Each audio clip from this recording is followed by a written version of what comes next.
That Tuesday, when I opened the door to my bedroom and saw the two of them on my bed, the first thing that crossed my mind was how stupid it was. Stupid that I hadn't noticed earlier. Stupid that I believed Ethan when he said Chloe annoyed him. My name is Evelina, I'm 32, and all my life I've been the easy daughter.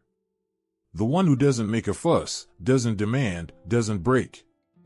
My parents figured that out early, when I was 8 and Chloe was 4. Chloe got everything she wanted. I got whatever was left in the family budget. At 16, I got a job to pay for tuition at a private college. My parents shrugged, if you want it, you pay for it yourself. That same year, Chloe got a bright pink scooter. On the very first day, she drove it into a lake, misjudged a turn while riding with friends. By that evening, my parents were already picking out a new one for her. But the worst came later. Chloe turned 18 and decided to study in Switzerland. A private college, a tourism program. It cost a fortune. My parents sold our 3-bedroom house and bought a tiny apartment. We don't need more space, Mom said. At least Chloe will get a European education. By then, I was already working at a marketing agency called Growth Point and saving up for a 2-bedroom apartment. I met Ethan, a calm, kind-eyed engineer. We lived quietly, planning a wedding. Years went by, and one day Chloe called, crying. She'd been expelled from her Swiss college for poor grades. She had skipped classes for 3 years, blowing through my parents' money on fun and travel. Lena, can I stay with you for a couple of weeks? Mom and Dad have no space, and I've got nowhere to go. Ethan was against it. She was childish, would lie on the couch all day, and complain about life. But I couldn't say no, she was family. Chloe showed up with 2 huge suitcases. The first week, she pretended to look for a job. By the second, she wasn't even pretending, just lying on the couch and ordering food on my dime. A month passed. Ethan was doing his best to be patient, but I could tell it was wearing thin. That fateful Tuesday, I had a headache in the morning. By lunchtime, I felt awful and asked to go home. I took the bus, climbed to the 4th floor, and heard unmistakable sounds before I even reached the door. I walked down the hall quietly. The bedroom door was ajar. What I saw wasn't surprising, my subconscious had already pieced it together. Chloe, who had suddenly stopped complaining about boredom. Ethan, who'd been coming home later and later. They were on my bed. Chloe was laughing, her hair spilling over Ethan's shoulders. I stood there, watching. Time seemed to freeze. Well, isn't this interesting? I said softly.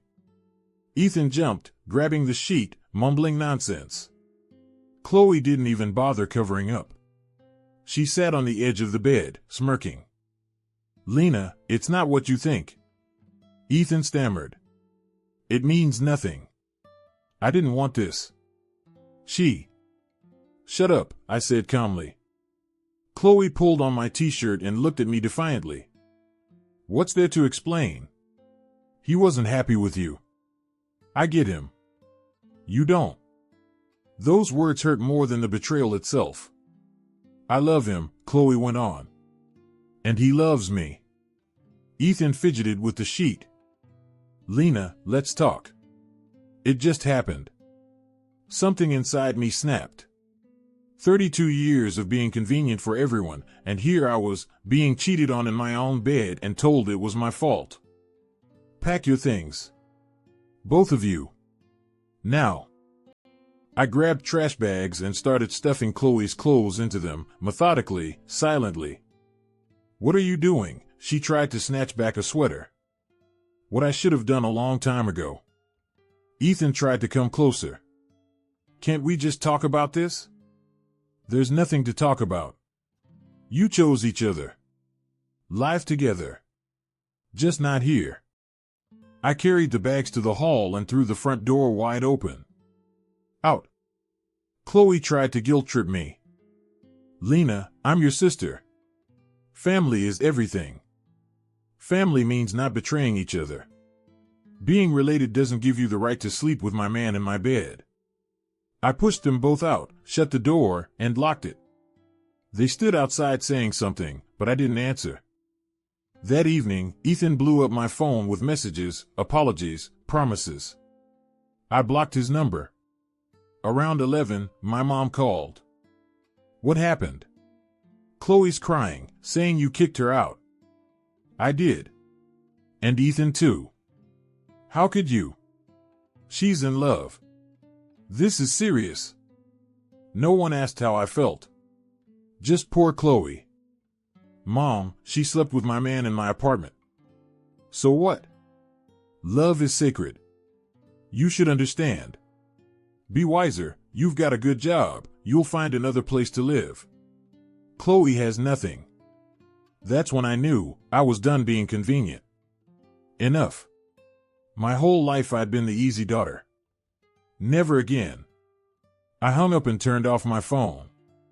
The next morning, my neighbor said, yesterday, a young couple moved in with your parents, your sister and her husband. Are they really going to live 4 people in a 1-bedroom apartment?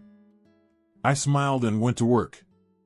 For the first time in years, I felt at peace. The next 2 weeks passed in a haze. I'd get up, go to work, come home. The apartment felt huge and empty. No one on the couch in the living room, no strangers' things in the bathroom, no moans from the bedroom. Silence I hadn't known for over a month. And the strange thing was, work felt easier. Like some inner space had been freed, space that used to be filled with anxiety and irritation. I noticed it on the 3rd day, when I finished a presentation in an hour and a half, something that usually took half a day. Maybe it was because I no longer had to wonder what was happening at home. No more dealing with Chloe's moods or Ethan's sour face in the mornings. I just worked. A week later, I was given a new project, an ad campaign for a chain of sporting goods stores. A big client, a big budget. Usually, these projects went to more experienced colleagues, but for some reason my boss, Albina Markovna, trusted it to me.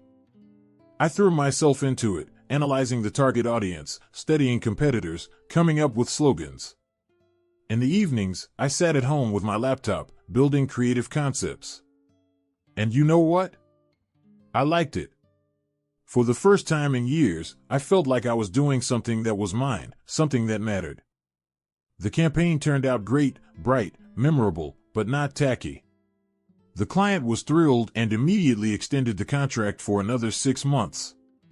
On Friday, just before lunch, Albina Markovna called me into her office. Evelina, have a seat. We need to talk. I tensed up. Usually, conversations that started like that didn't end well. But Albina Markovna was smiling. Your work on the sports campaign impressed everyone, including me. I think it's time for you to grow professionally. She offered me the position of department head. My own office, a team of 4, and a salary 1.5 times higher than before. Think about it over the weekend, she said as I left.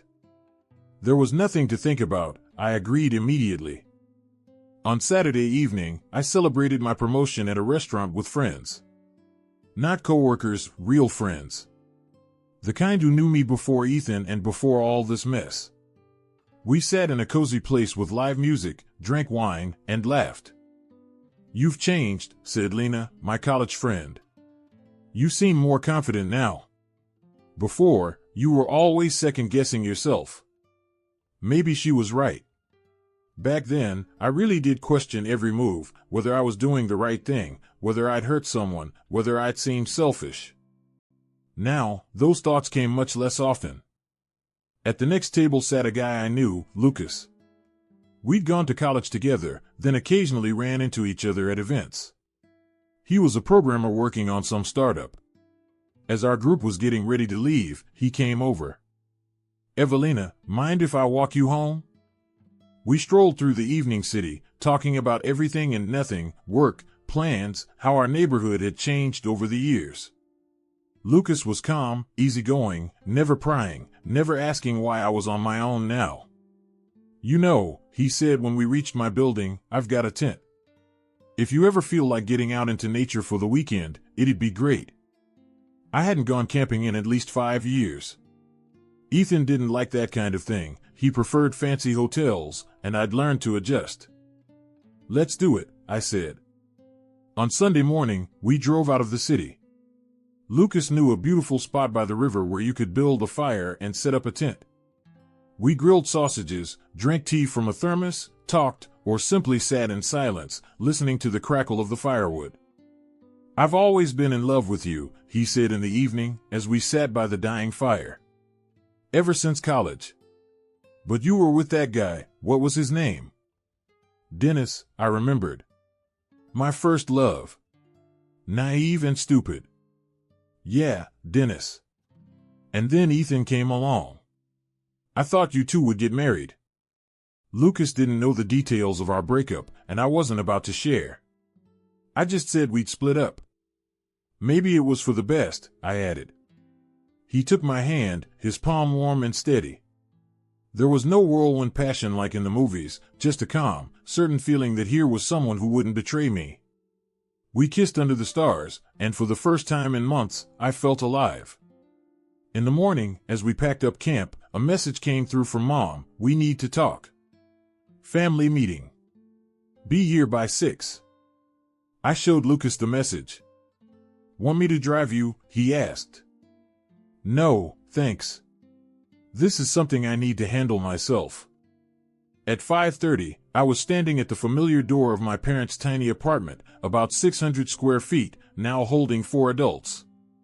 No wonder it felt cramped. Dad opened the door. He looked tired, older. Mom appeared behind him, and from the kitchen came the sound of a woman crying.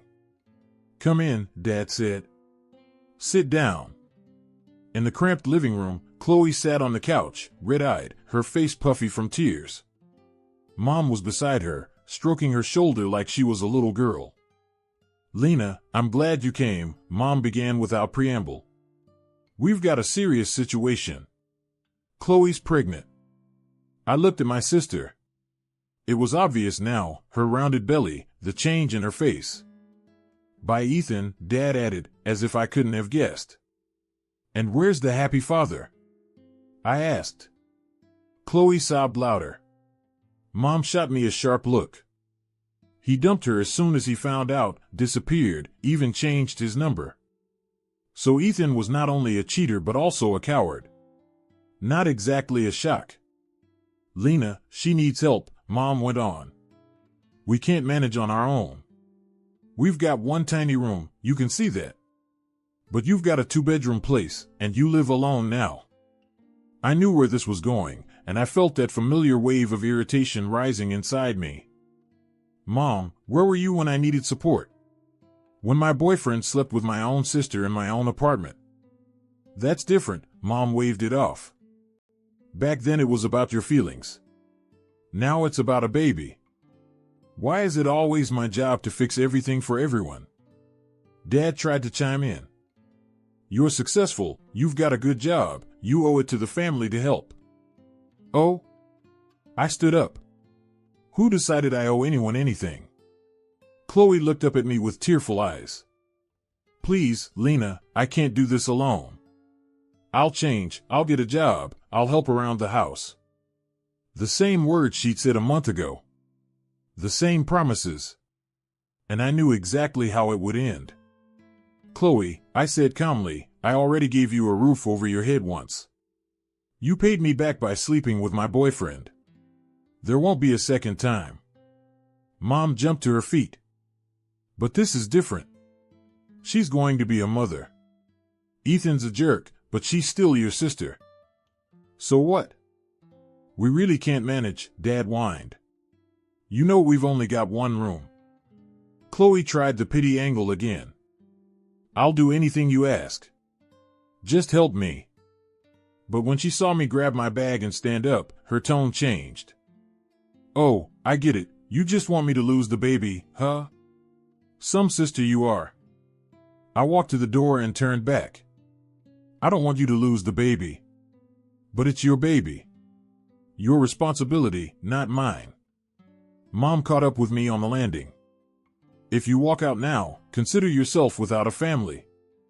I stopped and looked at her carefully, this woman who had spent her whole life putting her younger daughter above her older one, who had sold our house for Chloe's education, who even now thought only about her. "Mom," I said quietly, "I never really had one to begin with." I walked down the stairs and out to the street. The front door slammed behind me. 2 days passed after that family meeting. I went about my life, working, seeing Lucas, enjoying the silence in my apartment. Then a notification from the post office arrived, a notice for a registered letter. Odd. I wasn't expecting anything. I went to the post office and picked up an envelope from the local social welfare office. Inside were documents that made my breath catch, confirmation of temporary registration for pregnant Chloe at my address so she could receive maternity benefits. Date of filing, 2 days ago. Signature, my mother's, acting on behalf of the property owner. I read the papers twice, not believing my eyes. They had actually registered Chloe at my apartment without my knowledge. They'd used a copy of an old passport and some other papers. My hands were shaking, not from weakness, but from fury. I pulled out my phone, found the address of the nearest administrative center, and went there immediately. At the counter, they explained the procedure. My mother had indeed come in with documents, an application, and a statement saying she was my representative. They told us it was just a formality, that your sister had agreed, the clerk said, spreading her hands. We can't check family arrangements. I never authorized anyone to act on my behalf, I said clearly. This is fraud. I want to file an application to cancel the registration and demand an investigation. They accepted my statement and promised to sort it out within 3 business days. But that wasn't enough for me. That evening, I went to the prosecutor's office and filed a report about fraudulent registration without the property owner's consent. I attached a scan of my passport, a letter from the property management company, and proof of ownership. I made it clear I hadn't given permission to either Chloe or my mother. There will be an investigation, the duty prosecutor said. If the facts are confirmed, we'll open a case. The next day, a district officer showed up at my parents' place. The check revealed forged documents and false statements on the benefits application. Chloe was summoned to the Child Protection Commission for fictitious registration before the baby's birth. I decided to make the matter public. I went on social media and wrote a post, no emotions, just facts. When I needed help, no one was there. But now I'm supposed to help. Let me remind you, this pregnant woman lived with me and slept with my boyfriend in my bed. Now she's using my address without permission to get benefits. The documents have been filed with the prosecutor's office. I don't owe anyone anything. The post spread instantly. Friends shared it, acquaintances commented. In a day, it got 40,000 views. Even local community pages reposted it. One comment came from a well-known city lawyer, an example of how a woman can protect herself from family blackmail. Bravo. Relatives split into 2 camps. Some wrote messages of support, "You're doing the right thing. Enough being a doormat." Others accused me, "How could you abandon your pregnant sister?" Mom kept calling from different numbers. I didn't answer. Lucas showed me screenshots from a local chat. Evelina gave them hell, but they had it coming. The most surprising thing was, I didn't feel guilty. In the past, any family conflict made me doubt myself. Now there was only anger and determination to see it through. A week later, Ethan called from an unknown number. "Evelina, I know things went wrong. Let's meet. I want to talk." "Your scene's over," I replied calmly. "You won't even be in the credits." I blocked that number too. A neighbor sent me a private message, "Your mom came by today. Stood outside yelling that you're a monster who wants to leave a newborn on the street." The neighbors complained.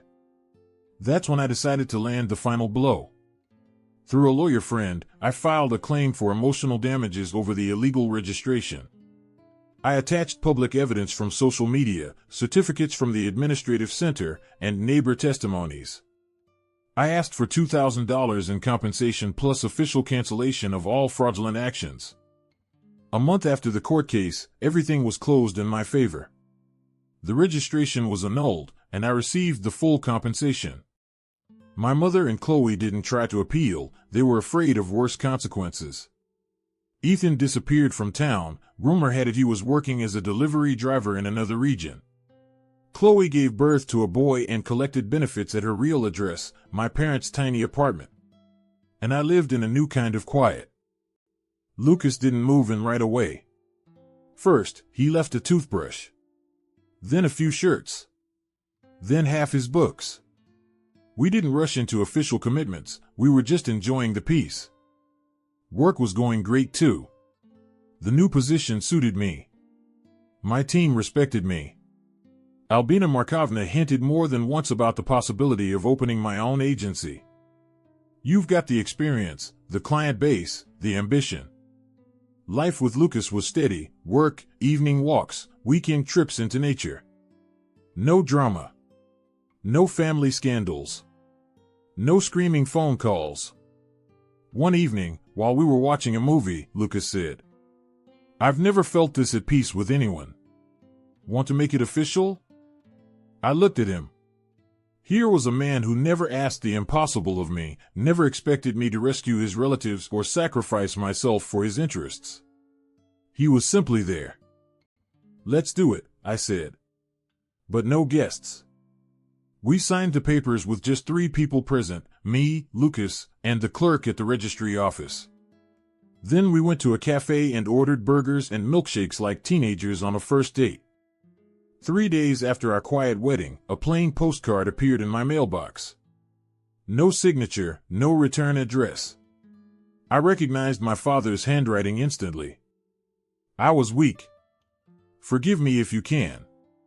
Chloe had a boy. Your mother still thinks you betrayed us. But I don't. Thank you for the lesson." I read it, placed it in my desk drawer. Lucas asked, "Do you think you'll ever want to talk to them again?" "Maybe," I answered honestly. "But if they try to treat me like I owe them something again, then no." That evening, we sat out on the balcony, me with a cup of green tea, Lucas with a glass of red wine. The city below was winding down, windows lighting up in the buildings. "Are you still afraid?" Lucas asked. I thought about his question. Was I? I used to be, constantly afraid of offending, disappointing, seeming selfish. Afraid of ending up alone if I stopped helping everyone who asked. "No," I said. "I just don't allow it anymore." I took out my phone and opened the chat with my mother. I stared at our last exchange for a long time, her accusations, my explanations, her demands, my refusals. That endless cycle of guilt and blame. Silently, I deleted the conversation. Then I blocked her number for good. Lucas took my hand. We sat in quiet, listening to the sounds of the city falling asleep. And I realized, at last, I had chosen myself.